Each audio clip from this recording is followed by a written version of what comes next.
Hello guys, my name is Gulshan Mishra. आज हम नए चैप्टर की शुरुआत करते हैं एटॉमिक स्ट्रक्चर। एटॉमिक स्ट्रक्चर जो है वो आपने क्लास 9th और 10th में क्लास 9th में पढ़ा होता है, ठीक है। जिसमें आप क्या पढ़ते हैं, कुछ मतलब बेसिक स्ट्रक्चर ऑफ एटम पढ़ते हैं। देखिए, हमें पता है कि दुनिया में जितनी भी चीज़ें हैं वो क्या हैं, फंडामेंटली किस चीज़ से बनी हुई है, मैटर से। एंड मैटर किससे बने होते हैं, छोटे छोटे एटम्स या मॉलिक्यूल्स हैं। तो हमें एटम पढ़ना है, और एटम पढ़ने से पहले हमें कुछ चीज़ें, बेसिक चीज़ें जान लेनी जरूरी होंगी, जो कि क्या होते हैं, फंडामेंटल पार्टिकल। अब जो एटम्स होता है उसके स्ट्रक्चर में फंडामेंटल पार्टिकल होते हैं, यानी इलेक्ट्रॉन, प्रोटॉन और न्यूट्रॉन होते हैं, ठीक है। और भी कई फंडामेंटल पार्टिकल होते हैं, लेकिन हम लोग यही तीन कंसीडर करते हैं, और यही मेजर फंडामेंटल पार्टिकल हैं, इलेक्ट्रॉन, प्रोटॉन, न्यूट्रॉन। पर आपको क्या है कि इससे पहले कुछ प्रॉपर्टीज ऑफ चार्जेस पढ़ेंगे, क्योंकि before interaction of fundamental particle like charge particle के इंटरेक्शन से पहले आपको ये जानना जरूरी है कि जो प्रॉपर्टीज ऑफ चार्ज क्या होते हैं, ठीक है। तो देखिए, जैसा कि आप फिजिकल क्वांटिटीज़ में पढ़ते हैं कि चार्ज क्या एक फिजिकल क्वांटिटी है, और चार्ज अगर किसी बॉडी पे डिफाइन करना है तो हम लोग बोलते हैं charge is equal to n e, मतलब Q is equal to n e. N e क्या होता है, where n stand for the number of charges. कि मान लीजिए किसी बॉडी पे 3 चार्ज है या 4 चार्ज है, 5 है, तो हम n क्या रखेंगे, 3, 4, 5 अकॉर्डिंगली। और यहाँ E की वैल्यू क्या है, is a charge that is the smallest possible charge and that is 1.6 into 10⁻⁻19 coulomb. तो किसी भी बॉडी पे चार्ज डिफाइन करने के लिए हमारे पास एक फार्मूला बनता है Q is equal to n e, where n is any integral value that is from 1 to any value like 1, 2, 3, 4, ठीक है, जितने भी चार्जेस होंगे आपके बॉडी पे। अच्छा, इसके अलावा एक और यूनिट होता है दैट इज इलेक्ट्रोस्टैट यूनिट, जो आप कूलम में लिखते हैं। दैट इज आपने बोला जो Q is equal to n into 1.6 into 10⁻⁻19 coulomb, वो ऐसा यूनिट था। पर एक और यूनिट होता है that is called electrostat unit, that is 4.8 into 10⁻10 electrostat unit, ESU, ठीक है। ये ज़्यादातर यूनिट फिजिक्स में इस्तेमाल होता है और हमारे काम का भी नहीं है, तो आप इसे स्किप करके चलेंगे, पर ये भी एक यूनिट होता है, ठीक है। अब आ जाइए आप सेकंड प्रॉपर्टी पे। ये तो फर्स्ट प्रॉपर्टी थी, हमने बता दिया Q is equal to n e. Second property आप आ जाइए कूलम्स लॉ। कूलम्स लॉ के बारे में भी जानना जरूरी है, क्योंकि when you will interact with the interaction of electron with the nucleus, you will have to understand the force of attraction between the charges, and this makes the most useful concept of what that is Coulomb law, ठीक है। तो Coulomb's law क्या है, Coulomb's law होता है, जैसे मान लीजिए आपके पास दो चार्ज है Q1 and Q2। Q1 Q2 के बीच में सपोज डिस्टेंस है r, ठीक। So two charges are separated by distance r, and it is said that if there are two different charges, then there will be a force of attraction, like there is a positive and negative, there will be a force of attraction, ठीक है। या negative positive या positive negative के बीच में क्या होगा, attraction होगा। But if there is like charges, like positive positive और negative negative, then there is a force of repulsion. तो कूलम्स लॉ क्या बोलता है, कूलम्स लॉ बोलता है कि फोर्स ऑफ अट्रैक्शन और repulsion between the two charges is directly proportional to the product of charges. Like आपके पास दो चार्ज है Q1 एंड Q2, तो आपने क्या किया, उसके बीच में डिस्टेंस रखा r, और जो फोर्स ऑफ अट्रैक्शन है वो उन दोनों चार्जेस के प्रोडक्ट के बराबर होता है, ठीक है, या प्रोपोर्शनल होता है, बराबर नहीं बोलेंगे, प्रोपोर्शनल होता है, ठीक है। उसके बाद आपने उन चार्जेस को किस डिस्टेंस से सेपरेट किया, r डिस्टेंस से। तो ये कहते हैं कि जितना डिस्टेंस बढ़ाओगे उतना फोर्स ऑफ अट्रैक्शन घटेगा, सिंपल सी बात है, ठीक है। कोई चीज़ ज़्यादा दूर है तो अट्रैक्शन क्या होती है, कम होती है। तो force is also inversely proportional to the square of distance between the two charge particle. दो चार्ज पार्टिकल के बीच का जो भी डिस्टेंस है, ठीक है, उसके इनवर्सली स्क्वायर के प्रोपोर्शनल होता है, ठीक है। तो that is called inverse square law, ठीक है। जो भी जिस भी फोर्स ऑफ अट्रैक्शन में या फोर्स ऑफ रिपल्शन में डिस्टेंस के इनवर्स स्क्वायर होता है, उसको इनवर्स स्क्वायर लॉ बोलते हैं। तो हम यही बोल रहे हैं कि फाइनली आपका लॉ क्या बना कि फोर्स डायरेक्टली प्रोपोर्शनल होता है product of charges, and inversely proportional होता है what, square of distance between them. तो फाइनली फॉर्मूला बना force is directly proportional to Q1 Q2 upon r square. r square के साथ एक आप फैक्टर मल्टीप्लाई करेंगे d। अच्छा, ये d क्या है, d is called dielectric medium, क्योंकि you need to consider that in which medium you are performing that particular force of attraction, ठीक है। तो आप वो फोर्स ऑफ अट्रैक्शन कौन से मीडियम में कंसीडर कर रहे हैं ये भी आपको देखना है। अगर आपने एयर किया तो आपका D1 है, यानी डाई इलेक्ट्रिक कॉन्स्टेंट 1 है, और आपने अगर पानी किया तो D80 होता है वाटर के लिए, and there are different values for different medium, ठीक है। तो हम कह रहे हैं कि D क्या है, डाई इलेक्ट्रिक मीडियम है, एंड जो आपकी फोर्स ऑफ अट्रैक्शन या फोर्स ऑफ रिपल्शन की वैल्यू है वो अकॉर्डिंगली चेंज होगी मीडियम के अनुसार, ठीक है। तो आपका फॉर्मूला क्या बना, force is directly proportional to what, Q1 Q2 upon dr square. अच्छा, प्रोपोर्शनैलिटी साइन हटाने के लिए कुछ कांस्टेंट भी लगाना पड़ता है, तो आप क्या करेंगे, प्रोपोर्शनैलिटी साइन हटाइए, force is equal to K Q1 Q2 upon dr square, जहाँ K क्या होता है, K is called constant of proportionality, जिसकी जो वैल्यू होती है K की, दैट इज 1/4πε0। इसकी वैल्यू होती है K की, that is 1/4πε0 is equal to 9 × 10⁹ ये आप याद रख लीजिए, और इसके यूनिट निकालना आपका काम है, आप निकाल लेना बच्चों, ठीक है। अच्छा, उसके बाद आप, ठीक है जी, हमने K भी पता कर दिया। यहाँ पे ना जब मैंने बोला K इज इक्वल टू 1/4πε0, तो यहाँ पे ε0 क्या होता है, ε0 होता है परमिटिविटी ऑफ फ्री स्पेस। अच्छा, permittivity of free space, permittivity क्या होता है, देखो अगर फिजिकल सिग्निफिकेंस समझे परमिटिविटी का ऑफ फ्री स्पेस, तो फ्री स्पेस का मतलब है कि जब आप वो जो फोर्स ऑफ अट्रैक्शन या फोर्स ऑफ रिपल्शन देख रहे हो फ्री स्पेस यानी एयर के अंदर, तब उसके बीच में कुछ फोर्स ऑफ अट्रैक्शन रही होगी। लेकिन हम कहते हैं कि क्या पता आपका स्पेस की बजाय कोई मीडियम बदल जाए, हनी हो जाए या कुछ और मीडियम हो जाए, तब के केस में हम क्या बोलते हैं, तब के केस में क्या होगा कि आपका शायद फोर्स ऑफ अट्रैक्शन बदल जाए। तो यहाँ जो ε0 है that will tell you the permittivity of free space. इसी तरह अगर आपका मीडियम बना तो आपको क्या लिखना पड़ेगा, इसकी जगह रिलेटिव परमिटिविटी लिखना पड़ता है, पर इतना भी ज़्यादा आपके सिलेबस में नहीं है एटॉमिक स्ट्रक्चर में, ये सब चीज़ें आप फिजिक्स में ज़्यादा कंसीडर करेंगे। आगे आ जाइए, जब आप पढ़ ही रहे हैं कूलम्स लॉ, तो आप साथ में एक और चीज़ पढ़ लीजिए, पोटेंशियल एनर्जी। पोटेंशियल एनर्जी क्या होती है, देखिए अगर तो आपका दो चार्जेस हैं उसके बीच में अट्रैक्टिव फोर्स है यानी अट्रैक्शन हो रही है, तब तो आप U की वैल्यू नेगेटिव लेंगे, ठीक है। पोटेंशियल एनर्जी को U से दिखाएंगे और U की वैल्यू आप नेगेटिव लेंगे for attractive forces. For repulsive forces there will be positive value for the U, यानी जो पोटेंशियल एनर्जी होगी वो पॉजिटिव होगी in case of repulsive forces and it will be negative for attractive forces, ठीक है। तो ये आपका पोटेंशियल एनर्जी था, ठीक। अच्छा, अब समझिए, आगे आ जाइए कि हम थर्ड पॉइंट पढ़ते हैं। इसमें थर्ड क्या है हमारा, जब आप क्या करेंगे, एक चार्ज को इलेक्ट्रिक फील्ड में रख देंगे, ठीक है, तो क्या होगा, एक चार्ज जब इलेक्ट्रिक फील्ड में होता है तो it feels what, electrostatic force, ये एक इलेक्ट्रोस्टैटिक फोर्स महसूस करता है। That electrostatic force when you placed a charge Q in electric field E is called QE।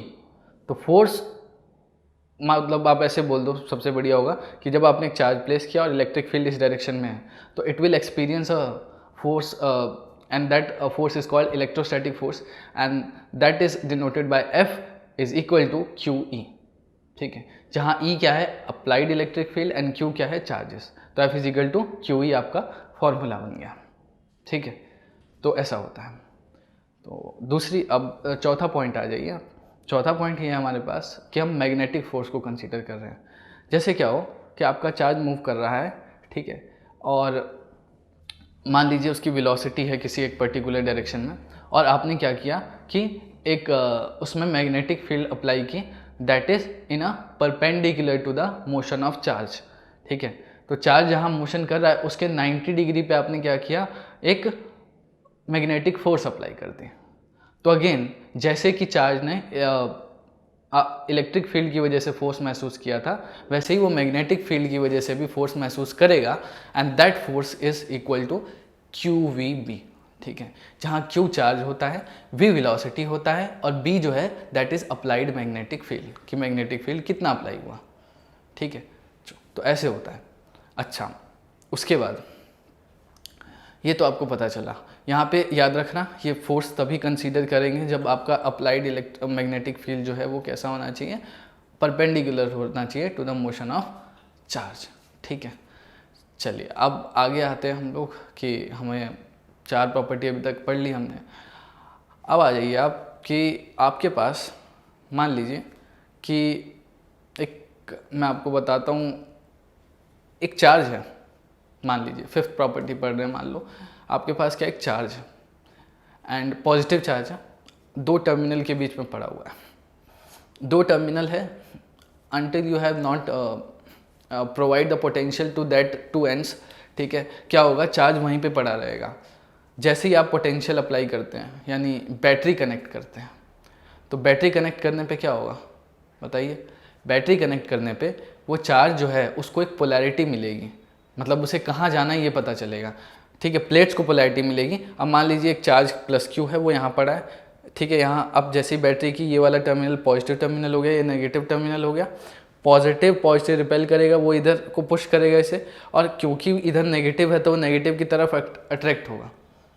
तो हुआ क्या कि जैसे ही आपने पोटेंशियल अप्लाई किया, ठीक है, प्लेट्स पे, ठीक है, तो प्लेट्स पे अप्लाई करने से क्या हुआ, जो आपका इलेक्ट्रॉन है उसने काइनेटिक एनर्जी गेन कर ली, and that kinetic energy is what, half mv²। ठीक है, तो हम क्या बोलते हैं, हमारे अकॉर्डिंग काइनेटिक एनर्जी क्यों हुई, काइनेटिक एनर्जी इस वजह से हुई क्योंकि हमने क्या किया, पोटेंशियल अप्लाई किया इलेक्ट्रॉन्स पे। ठीक है, तो हमने बोला कि हमारी काइनेटिक एनर्जी ई पे हुई, मतलब चार्ज पे हुई, चार्ज को मैं ई मान लेता हूँ, और क्यों ही पोटेंशियल अप्लाई करने की वजह से हुई तो मैं वी लगा देता हूँ। तो e into v is also kinetic energy, क्योंकि काइनेटिक एनर्जी का सोर्स तो यही है ना बच्चों कि ई पे काइनेटिक, ई का काइनेटिक एनर्जी प्रोड्यूस हुआ वी वोल्ट की वजह से, तो मैंने एक्सप्रेशन लिख दिया ई इंटू वी।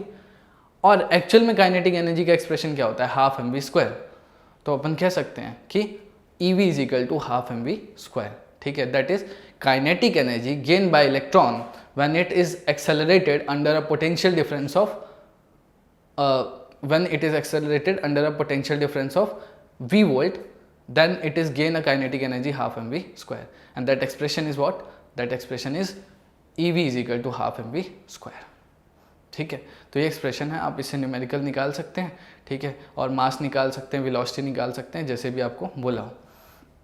इसके बाद हम बोल रहे हैं कि इस चीज़ को हम प्रूव भी कर सकते हैं from the law of conservation.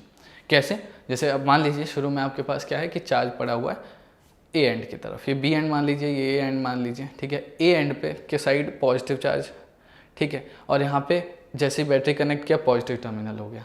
ठीक है, यहाँ पे क्या नेगेटिव टर्मिनल है, जैसे ही बैटरी कनेक्ट किया। अब चार्ज क्या करेगा, शुरुआत में चार्ज क्या था, रेस्ट पे था, ऐसा मानना पड़ता है डेफिनेशन में। तो चार्ज रेस्ट पे था तो क्या होगा, तभी तो मोशन में आया ना, बाद में काइनेटिक एनर्जी गेन की, शुरू में रेस्ट पे होगा। तो देखिए टोटल एनर्जी जो है दैट शुड बी सेम।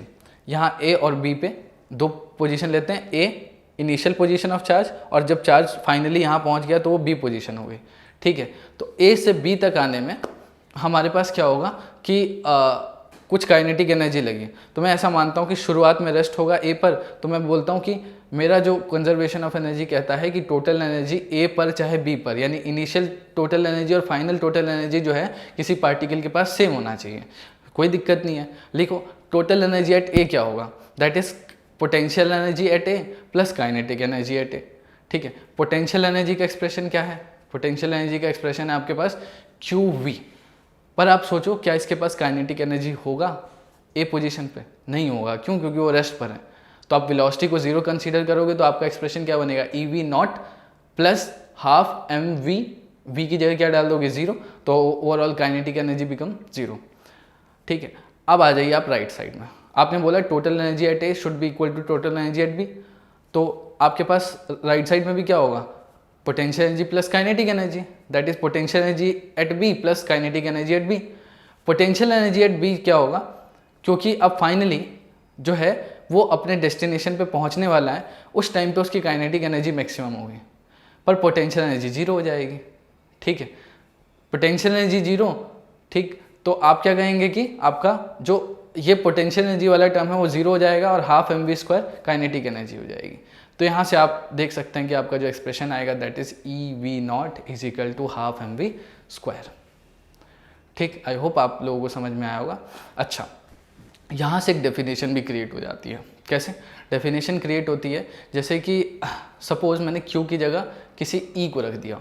वैसे मैं ई बोल रहा था तब से, पर मान लीजिए मैंने क्यू रखा होता पिछले केस में और अब मैं ई रख रहा हूँ। ठीक है, तो ई रख दिया मैंने, किसी इलेक्ट्रॉन को रख दिया दो टर्मिनल के बीच में।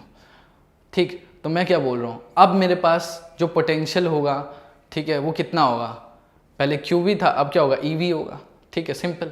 तो हम यही बोल रहे हैं कि ई वी क्या है? ई वी क्या है? इलेक्ट्रॉन वोल्ट होता है। Electron volt is the unit of energy. अब यहाँ से मैं यूनिट ऑफ एनर्जी भी शुरू कर रहा हूँ। यूनिट ऑफ एनर्जी, एनर्जी का यूनिट जनरली आप जानते हैं जाउल होता है, पर जाउल बहुत बड़ा यूनिट है यार इस चैप्टर में माइक्रोस्कोपिक ऑब्जेक्ट्स के लिए। ठीक है, माइक्रोस्कोपिक एटम्स या मॉलिक्यूल के लिए हम जनरली जाउल का कम इस्तेमाल करते हैं। ठीक है, और सबसे ज़्यादा मतलब जाउल तो ऐसा ही यूनिट हो गया, लेकिन इसके अलावा आप कौन सा यूनिट यूज़ करते हैं? Electron volt. ठीक है, इलेक्ट्रॉन वोल्ट क्या होता है? इलेक्ट्रॉन वोल्ट होता है कि it is the energy gained by electron when you accelerate this into a potential difference of 1 volt। या आप छोड़ो इलेक्ट्रॉन के लिए भी, किसी भी चार्ज के लिए मान लो कि when any charge is minimum charge जो आपका होता है that is E, ठीक है, 1.6 into 10 raised to power minus 19 coulomb, when it is accelerated a potential difference of 1 volt, then it will gain a kinetic energy half mv square। so kinetic energy is also equal to EV। ठीक है, जब आप 1 volt का potential apply कर रहे हो तो आप एक्सप्रेशन लिख भी सकते हो कि EV क्या है? EV मतलब एक इलेक्ट्रॉन और आपने कितना वोल्टेज अप्लाई किया? 1 वोल्ट। E की वैल्यू कितनी होती है बच्चों? 1.6 into 10 rays to power minus 19 coulomb, और वोल्ट कितना है? 1 वोल्ट है। तो आपका क्या हुआ? Coulomb volt. कूलम वोल्ट क्या होता है? इलेक्ट्रिकल वर्क डन आपने फिजिक्स में पढ़ा होगा कभी, Q into V, that is called electric work done. तो इलेक्ट्रिक वर्क डन, और वो भी तो वर्क डन है, तो वर्क डन का यूनिट क्या होता है? जाउल होता है, क्योंकि work done can be converted into kinetic energy. तो इसलिए हम कह सकते हैं कि जो कूलम पर वोल्ट है वो एक इलेक्ट्रिकल वर्क डन है, और उसको जूल भी लिख सकते हैं हम लोग। तो हम ये बोल सकते हैं कि 1 electron volt is equal to what? Is equal to 1.6 into 10 rays to power minus 19 coulomb. ठीक है, गलत बोल रहा हूँ शायद मैं। ठीक, 1 electron volt is equal to 1.6 into 10 rays to power minus 19 joule. ठीक, this is the conversion factor that we can use during numerical. क्योंकि न्यूमेरिकल में क्या होगा कि अगर आपको मान लीजिए क्वेश्चन ही इलेक्ट्रॉन वोल्ट में दिया है तो आपको फाइनली आंसर भी इलेक्ट्रॉन वोल्ट में ही देना पड़ेगा। कभी कभार ऐसी ज़रूरत आ पड़ती है। ठीक है, और कभी कभार क्या होगा कि जाउल में दिया होगा तो फिर आपको जाउल में ही देना पड़ता है। तो कन्वर्जन फैक्टर आपके लिए इंपॉर्टेंट है। ठीक है, ये तो यूनिट समझ में आई होगी आप लोगों को। तो ये था बच्चों। अब जब हम क्वेश्चन करेंगे तो you will deal with the many charge particle. ठीक है, लाइक आपके पास क्या होगा? अल्फ़ा पार्टिकल होंगे, प्रोटॉन होगा, ड्यूट्रॉन होगा, ट्राइटन होगा। ठीक है, तो आप उस चार्ज पार्टिकल के बारे में भी थोड़ा सा जान लीजिए। अल्फ़ा पार्टिकल क्या होता है? देखिए, अल्फ़ा पार्टिकल जो है हम बोलते हैं कि वो पार्टिकल जो क्या होगा कि आपके पास जिसका मास 4 होगा और एटॉमिक नंबर 2। अच्छा, अल्फ़ा पार्टिकल वैसे क्या होता है जनरली?